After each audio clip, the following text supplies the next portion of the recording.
மண்ணகத்தான் ஒக்கும் வாகனத்தான் ஒக்கும் விண்ணகத்தான் ஒக்கும் வேதகத்தான் ஒக்கும் பன்னகத்தின்னிசை பாடலுற்றானுக்கே கண்ணகத்தே நின்று காதலித்தேனே. மண்ணகத்தும் வானகத்தும் விண்ணகத்தும் முறையே வாழ்வார் மக்கள். தேவர் முதலிய மூவர், அருளோன் முதலிய ஐவராவர். அவரவர்களுக்கு வேண்டுவன அருளுவதால் அவரவர்களை ஒப்பவன் போல் தோன்றுவன். ஆயினும் அவன் அவர்கள் அனைவரையும் இரும்பை பொன்னாக்கும் குளிகை அணைய வேகத்தானவன். அவன் செந்தமிழ் பன்னகத்து இன்னிசை போற்றுள்ளவன். அப்பாடலினை ஏற்று அளவிலா மகிழ்வு பூப்பவன். அவன் என் அறிவின் கண்ணே நிறைந்து நிற்கின்றான்.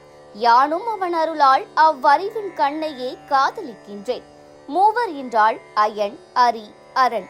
ஐவர் ஆசான், ஆண்டாள், அருளூன், அன்னை, அத்தன்.